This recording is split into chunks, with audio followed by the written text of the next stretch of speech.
অতি দ্রুত জাতীয় নির্বাচনের আশা বিএনপির। আগে স্থানীয় ভোট ও আওয়ামী লীগ নিষিদ্ধের দাবি বৈষম্য বিরোধী ও নাগরিক কমিটির।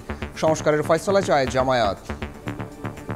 আশা করি যে খুব দ্রুত এই সংস্কারের যে ন্যূনতম ঐক্যমত্য তৈরি হবে সেটার উপর ভিত্তি করে অতি দ্রুত জাতীয় নির্বাচন অনুষ্ঠিত হবে। এই সংস্কার কমিশনের চূড়ান্ত সিদ্ধান্তগুলো পৌঁছার পরে যথাশীঘ্র সম্ভব যাতে নির্বাচন অনুষ্ঠিত হয়। জাতীয় ইলেকশনের আগে লোকাল গভর্নমেন্টকে শক্তিশালী করানোর জন্য একটা ইলেকশনের প্রয়োজন। আমরা সবাই একটা জায়গায় একমতে পৌঁছেছি যে পরবর্তী বাংলাদেশে আওয়ামী লীগ হচ্ছে একটা অপ্রাসঙ্গিক। কোনো সংস্কার চাপিয়ে দেয়া হবে না, বাস্তবায়ন করবেন রাজনীতিকরাই, বললেন প্রধান উপদেষ্টা। ঐক্যমত্যের ভিত্তিতে জুলাই সনদ হওয়া জরুরি। কমিশনের যারা সদস্য তারা আপনাদের সঙ্গে বসবে, জিনিসগুলো ব্যাখ্যা করেছেন, চাপিয়ে দেওয়ার জন্য না। আপনাদের সহযোগিতা চাই, এটা আমি বলবো না, কারণ এটা আপনাদের কাজ। সারা পৃথিবী জুড়ে আমাদের প্রতি একটা বড় রকমের সমর্থন গড়ে উঠেছে। দেখছিলেন প্রধান শিরোনাম। রাত 11টার সময়ের সঙ্গে আছি আমি সাইফুল রুদ্র। এবার অন্যান্য শীর্ষ সংবাদ। জাতীয় নির্বাচনে 1.5 কোটি প্রবাসীর অনলাইনে ভোট নেয়ার চিন্তা। সাইবার নিরাপত্তা নিশ্চিতের পরামর্শ। সুযোগ পেলে মজবুত হবে গণতন্ত্রের ভিত্তি, বলছেন বিশ্লেষক। বিডিআর হত্যাকাণ্ড ছিল আওয়ামী লীগকে ক্ষমতায় টিকিয়ে রাখার আন্তর্জাতিক কৌশল, দাবি অ্যাটর্নি জেনারেলের। শেখ হাসিনাকে ফিরিয়ে বিচারের মুখোমুখি করতে কাজ করছে কমিশন। 3 দিনব্যাপী ডিসি সম্মেলন শুরু হচ্ছে আগামীকাল। সর্বোচ্চ গুরুত্ব পাবে দেশের আইন শৃঙ্খলা পরিস্থিতি। 354 প্রস্তাবের উপর হবে আলোচনা।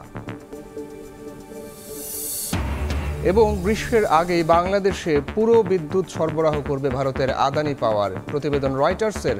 দামে ছাড় ও কর সুবিধা নিয়ে পিডিবির প্রস্তাব প্রত্যাখ্যান।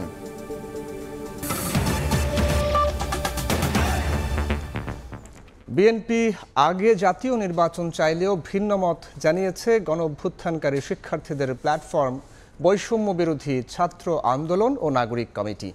আগে স্থানীয় সরকার নির্বাচন চান সংগঠন দুটির নেতারা। আওয়ামী লীগকে নিষিদ্ধের সব দল একমত হয়েছে বলেও জানান তারা। শিগগিরই জাতীয় ঐক্যমত্য তৈরির আশা জানিয়ে বিএনপি মহাসচিব বলেন, দ্রুত জাতীয় নির্বাচন চায় তার দল, আর সংস্কারের ফয়সালা চায় জামায়াতে ইসলাম। প্রধান উপদেষ্টা ডক্টর ইউনূসের সভাপতিত্বে জাতীয় ঐক্যমত্য কমিশনের প্রথম সভা শনিবার বিকেল 3টায় শুরু হওয়া এ সভায় অংশ নেন 26টি রাজনৈতিক দল ও জোটের প্রায় 100 জন নেতা। এর মধ্য দিয়ে বাংলাদেশের দ্বিতীয় অধ্যায় শুরু হলো বলে মনে করছে অন্তর্বর্তী সরকার।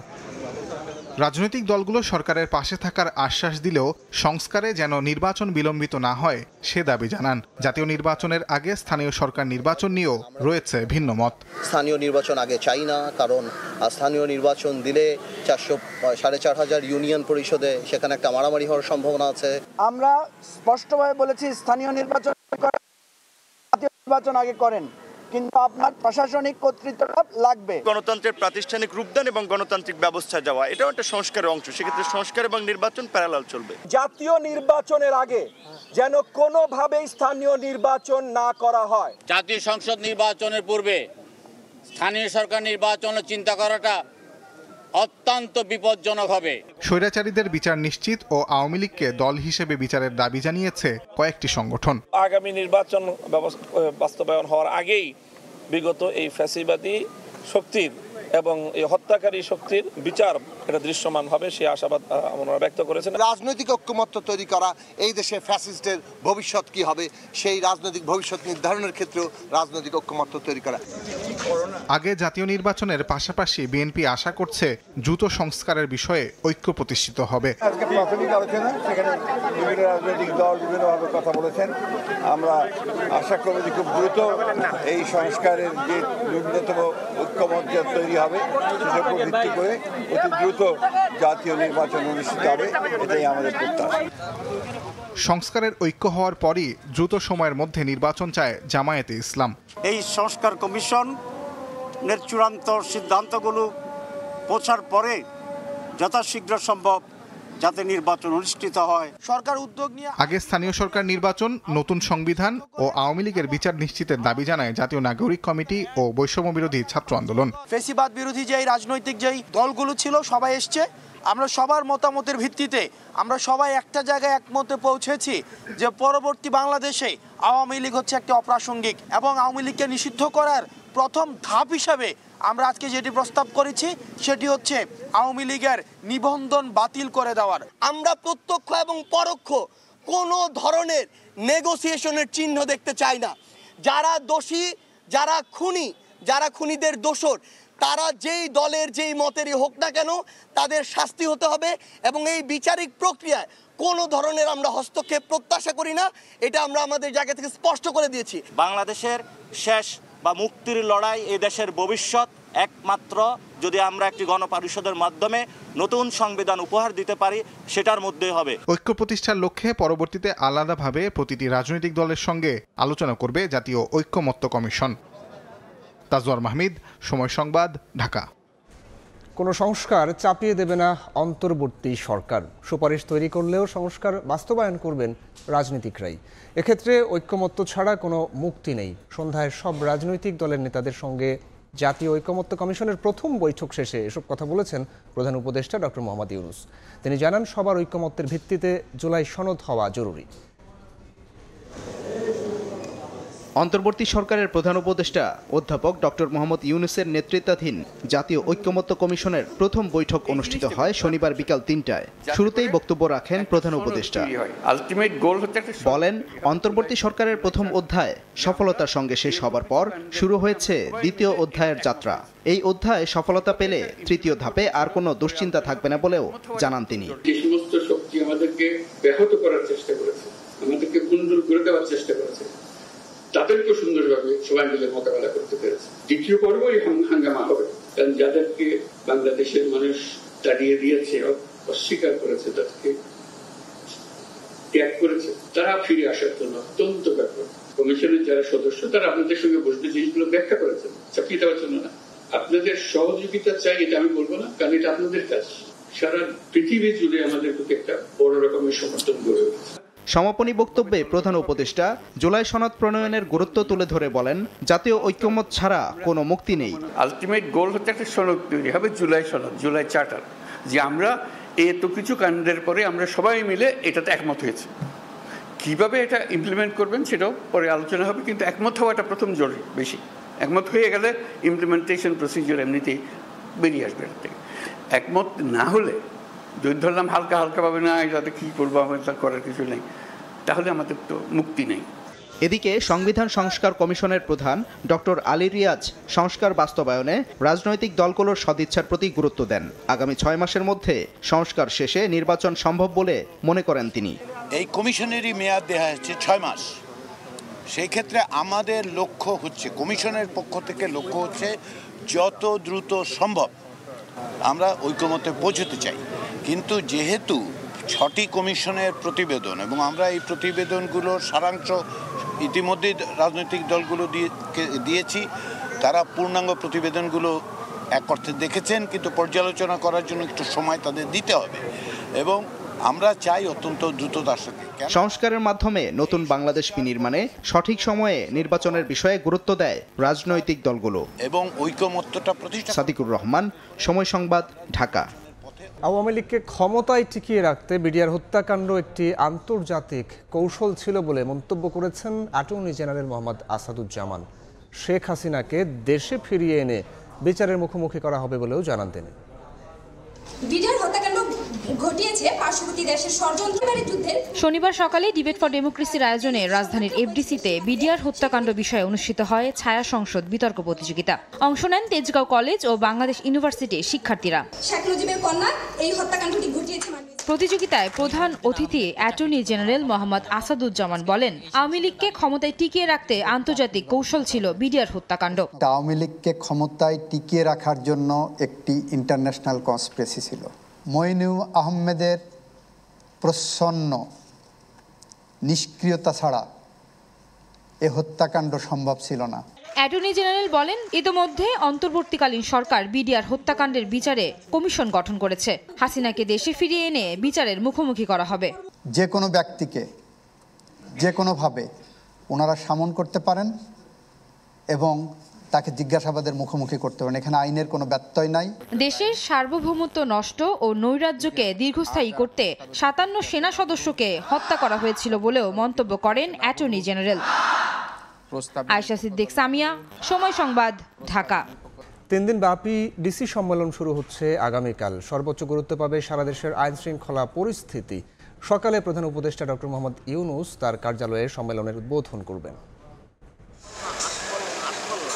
প্রতি বছর প্রশাসনের মাঠ পর্যায় থেকে সারা দেশের আইন শৃঙ্খলা, ভূমি ব্যবস্থাপনা, শিক্ষা ও স্বাস্থ্য উন্নয়ন সহ আলোচিত সমস্যা নিয়ে সরকারের কাছে আসে অসংখ্য প্রস্তাব। জেলা প্রশাসক সম্মেলনে এসব প্রস্তাবের উপর আলোচনা করেই তা বাস্তবায়নে সিদ্ধান্ত নেওয়া হয়।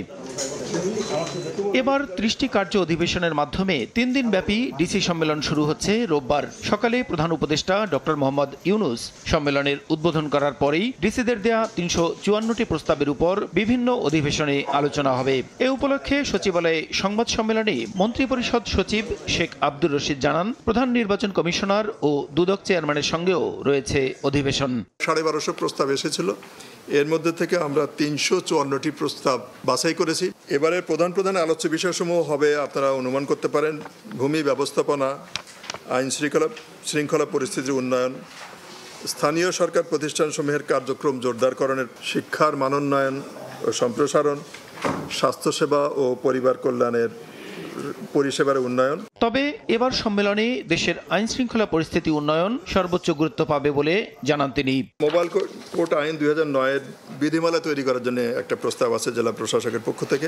আইন শৃঙ্খলা রক্ষাকারী বাহিনীর কর্তব্যরত অবস্থায় বডি ক্যামেরা রাখার জন্য প্রস্তাব, মারণাস্ত্র ও সররাগুলি ব্যবহার নিষিদ্ধকরণের প্রস্তাব আছে। পুলিশ কনস্টেবল নিয়োগের ক্ষেত্রে যে জটিলতা, অনিয়ম ইত্যাদি আছে, সেখানে জেলা প্রশাসকের একজন প্রতিনিধিকে এই কমিটিতে রাখার প্রস্তাব। গত বছর ডিসি সম্মেলনে নেওয়া সিদ্ধান্ত সমূহের মাত্র 46% এ পর্যন্ত বাস্তবায়ন হয়েছে বলেও জানান মন্ত্রিপরিষদ সচিব। পারফরম্যান্সে কিছুটা প্রসূন আশিস, সময় সংবাদ, ঢাকা। দেখছেন রাত 11টার সময়, সঙ্গেই থাকুন। এবার বাণিজ্যের সংবাদ।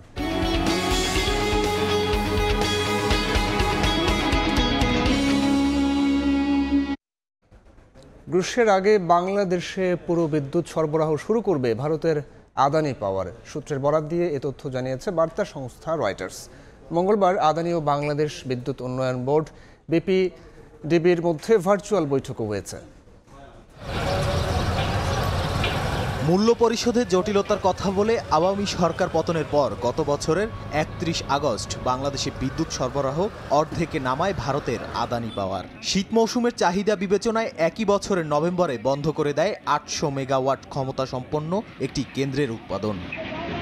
তবে বার্তা সংস্থা রয়টার্স এক প্রতিবেদনে দাবি করেছে, গ্রীষ্মের আগে পুরোদমে বিদ্যুৎ সরবরাহের বিষয়ে পিডিবির অনুরোধে সাড়া দিয়েছে আদানি, যা কার্যকর হতে পারে আগামী সপ্তাহের মধ্যে। তবে দাম কমানো এবং কর ছাড়ের মতো বিপিডিবির অনুরোধগুলো প্রত্যাখ্যান করেছে ভারতীয় প্রতিষ্ঠানটি। তথ্যসূত্র হিসেবে গত মঙ্গলবার আদানি পাওয়ার পিডিবির ভার্চুয়াল বৈঠক ও 2 জন কর্মকর্তার কথা উল্লেখ করেছে রয়টার্স। রয়টার্স জানায়, আদানি পাওয়ার $1 মিলিয়ন কম কোনো ছাড় দিতে রাজি নয়। এক্ষেত্রে সমঝোতার বিষয় জানতে বিপিডিবির চেয়ারম্যান রেজাউল করিমের সঙ্গে যোগাযোগ করে বার্তা সংস্থাটি।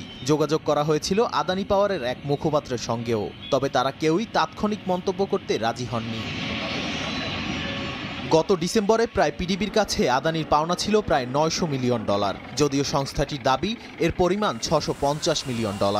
রয়টার্স বলছে, আদানি পাওয়ারের সঙ্গে বাংলাদেশের চুক্তি এবং পরবর্তীতে তৈরি হওয়া বিরোধ দেশটির বিদ্যুৎ খাতের ভবিষ্যতের জন্য অত্যন্ত গুরুত্বপূর্ণ। দুপক্ষের সমঝোতা এবং স্বচ্ছতা বজায় রাখাটা এই সম্পর্কের স্থিতিশীলতার জন্য অপরিহার্য। আগামী দিনগুলোতে বিরোধ নিষ্পত্তি এবং চুক্তির শর্ত পুনর্বিবেচনা বাংলাদেশের বিদ্যুৎ খাতের উন্নয়নে গুরুত্বপূর্ণ ভূমিকা পালন করবে বলে মনে করছেন বিশ্লেষকরা। নাদিম মারজান, সময় সংবাদ। হজযাত্রীদের কাছ থেকে বিমান ভাড়া হিসেবে সরকার নির্ধারিত 1,67,000 টাকার বেশি নিলে এজেন্সির নিবন্ধন ও জামানত বাতিল করা হবে। দুপুরে রাজধানীতে এক অনুষ্ঠানে এই হুঁশিয়ারি দেন ধর্ম উপদেষ্টা আফম খালিদ হোসেন। উমরা যাত্রীর নাম, পাসপোর্ট নাম্বার উল্লেখ করে বুকিং করতে হবে এবং এই বুকিং থাকবে 3 দিন পর্যন্ত। 3 দিনের ভিতরে যদি টিকিট পারচেজ না করে তাহলে এই টিকিটগুলো ক্যান্সেল হয়ে যাবে। কারা বিমানের টিকিটের দাম বাড়ালো, এর পিছনে কারা কারা সক্রিয়, এগুলো তদন্ত করে রিপোর্ট দেওয়ার জন্য একটা কমিটি গঠন করা হয়েছে। আমরা তাদের লাইসেন্স ক্যান্সেল করে দেব। 2, তাদের কিছু জামানত আছে আমাদের, সেই জামানত আমরা বাজেয়াপ্ত করে ফেলব। 3, অপরাধের মাত্রা অনুযায়ী আমরা ক্রিমিনাল মামলা এটাও দায়ের করতে পারি। রাষ্ট্রীয় শ্রদ্ধার মধ্য দিয়ে শেষ বিদায় জানানো হলো 2 বাংলার জনপ্রিয় সঙ্গীত শিল্পী প্রতুল মুখোপাধ্যায়কে। শনিবার গুণী এই শিল্পীর মরদেহ কলকাতার শিক্ষা সংস্কৃতির প্রাণকেন্দ্র রবীন্দ্র সদনে নিয়ে যাওয়া হয়। সেখানে শ্রদ্ধা জানান পশ্চিমবঙ্গের মুখ্যমন্ত্রী সহ নানা শ্রেণী পেশার মানুষ। বিশ্বজিৎ দাসের ক্যামেরায় বিস্তারিত জানাচ্ছেন সুব্রত আচার্য।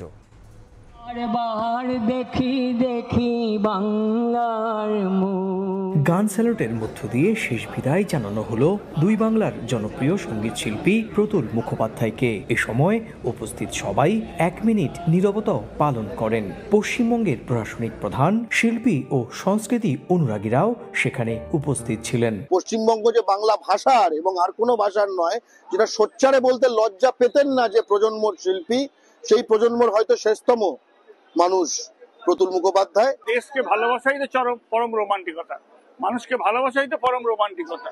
সেই কারণে গানের মধ্যে দেখবেন যে একটা ঢেউ খেলানো, একটা রোমান্টিক সুর আছে, একটা ঢেউ খেলানো বিষয় আছে। রাজ্যটির মুখ্যমন্ত্রী মমতা বন্দ্যোপাধ্যায় মন্ত্রিসভার কয়েকজন জ্যেষ্ঠ মন্ত্রী নিয়ে প্রয়াত সঙ্গীত শিল্পীকে শেষ শ্রদ্ধা জ্ঞাপন করেন।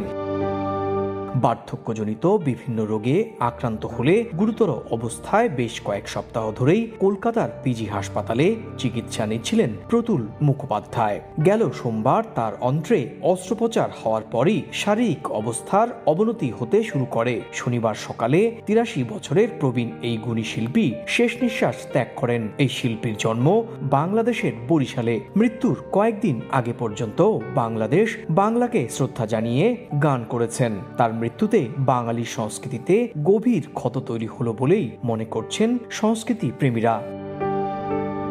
সুব্রত আচার্য, সময় সংবাদ, ভারত।